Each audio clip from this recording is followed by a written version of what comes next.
Instagram handle is Sewing in Switzerland. So today I just want to give the machine a really quick clean and tidy up. And I thought I'd film it because we could then change the needle and also pop a bit of oil in as well. And I love it when other people film their sewing machine cleans. I find it really satisfying. Normally I do this every week, so I do sew every day.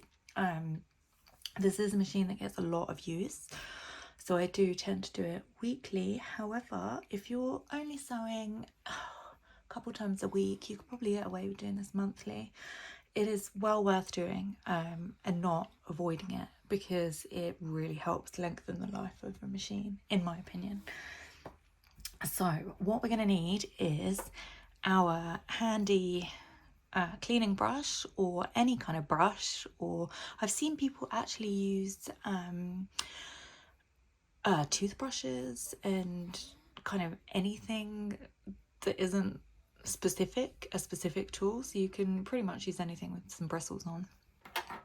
We're going to need this little tool that should have come with your machine, just to undo the screws on the needle plate here. However, any old flathead thingamabob would do. That is the technical term. I've got machine oil here. Remember, if you are going to oil your machine, make sure that it is sewing machine oil specifically, because other oils can break your machine entirely. And here we've got a pack of standard sewing needles. They're just the standard size, nothing fancy or for specific use. So we're going to switch the needle out as well and replace it with a fresh one. So the first thing I'm going to do is just zoom in here so we can see that, all that lovely grime. I've specifically not cleaned this for a whole month so that we could make this yummy video together. So I'm just going to clean off the fuzz there, and then you can see where we've got the bit that screws in the needle here, and we're just going to get the fluff that's around it. Looking good. I'm actually just going to remove the thread spool so that we can see it nice and clearly. So I'm just getting it right in there. There we go. It is worth doing because you do get a lot of grime come out. And also just behind the needle here, you can see there's a lot of lint and fuzz. I have this old brush here because it came with the machine, but you know, thinking about it, I think that a toothbrush or a pipe cleaner, I've even seen people use, might actually be a bit more effective. As old, I think the bristles are not quite as firm as they were. So I'm just going to zoom out ever so slightly, because the next thing we're going to do is remove the needle plate, and this is how we're going to do it.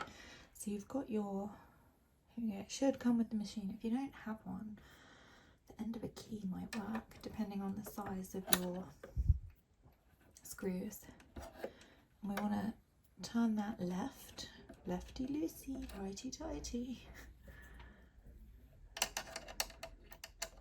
Get both sides, and then we're going to take out the bobbin as well. So you want to put those to one side, and then we're just going to slide this whole plate off. Lovely. And then I'm going to zoom in so you can see all the delicious grime. Okay, so I've re-angled the camera so you can see it. So what we're going to do is we're going to take out the bobbin. We're not going to need that. Put that to one side, and then we've got here the bobbin casing. So we're also going to pop that out, and you can see, gosh, that is quite greasy, quite grimy. Gonna get our brush and just give that lovely little brush here. Just trying to get any lint out that's built up at the bottom of the bobbin casing. Gosh, that is fuzzy. Lovely. So then we can put that aside. And then we've got here the empty case and the machine guts. So we're just going to get all this visible fuzz. Gosh, that's a lot. So this is about a month's usage. It's individual to everybody. Oh goodness, this is very satisfying. I hope you're all enjoying watching this. I love watching other people's cleaning, machine cleaning videos. Gosh. Okay. So I'm just going to get right in there. I'm left-handed, but I'll switch hands. Here we go.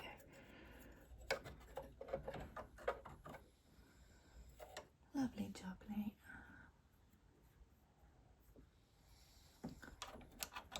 You want to get kind of behind the needle as well there. You can see it builds up.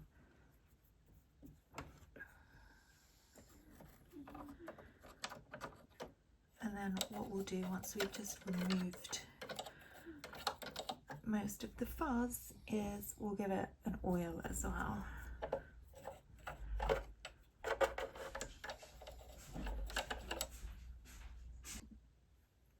Okay, so I've given it a good brush round. Emptied all the lint, which I'll show you in a minute. And we're going to get our machine oil here. We're just going to pop a little bit inside the bobbin rim. There we go. Just a drop. Just a drop will do it. I want to keep it nice and lubricated so that it doesn't seize up. And then we're going to pop our bobbin casing back in. Oh, and a good tip, if this is the first time you're doing this and you're not quite sure where everything goes, before you take anything out, take a photo. And then you can refer back to the photo and see where it all kind of slots in and whatnot. There we go. So that should move like that. Lovely. Now we're going to screw our needle plate back on. So we're just going to slide that into position. There we go. It should drop down. I'm going to grab our nails. Screws, just pop them back into position, which is easier said than done.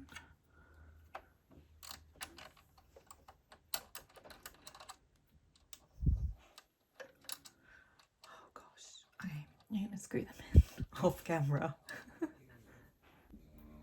Okay, lovely, so now that's all done. We're going to replace the needle while we're here.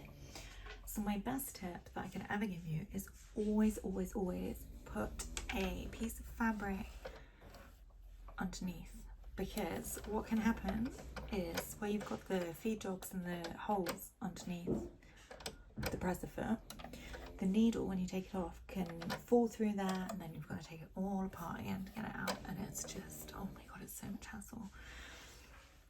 So always pop a piece of fabric under there to catch the needle.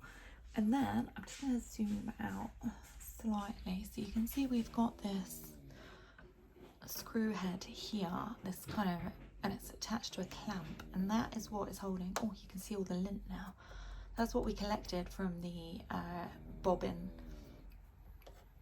and underneath the needle plate. So you can see it's not like a huge amount, but that's all sitting there while you're sewing, and it's not nice and it's not good for the machine. And so we've got this clamp and this screw that's holding our needle in place. So lefty loosey, we're just gonna lightly unscrew that, and then we're just gonna wiggle the needle, and then it should just drop out. Now the needle here, you can hopefully see, there we go, if we turn it ever so slowly, one side is a bump, and the underside is flat, and we're going to be pushing the underside, the flat side, towards the back of the machine. So I'm just going to get a fresh needle and I'll show you what I mean. Okay, I'm going to need some scissors. Okay, so I've got the fresh needle here. So we want the very flat side, and that is luckily the side that's got like a manufacturing stamp or whatever on the back. So the flat side is to face that way. And then we're just going to slide it under so you can see, oh gosh, it's still super dirty, wow. So you can just do it by feel. There will be a little gap and the needle will just pop up into there. So I'll show you again. So you can see it's definitely not easy to see, but it's pretty easy to do by feel, and then that just slides right up. Then you just hold it in position and twist your clamp. Now you don't want to twist that as far as you can, okay? You don't want it really, really tight. You want it with a bit of flex. Otherwise, if it's super, super tight and then you're sewing and you're sewing, it can either snap or crack, or you can have problems. So you want it kind of secure and not loose or anything, but you don't want it kind of totally rigid. So there's a little bit of give there. And voila, we can bin our lint pile. Oh gosh, there's stray dog hair in there as well. We can bin our lint pile and give ourselves a pat on the back for doing a great job and cleaning our machines. Bye!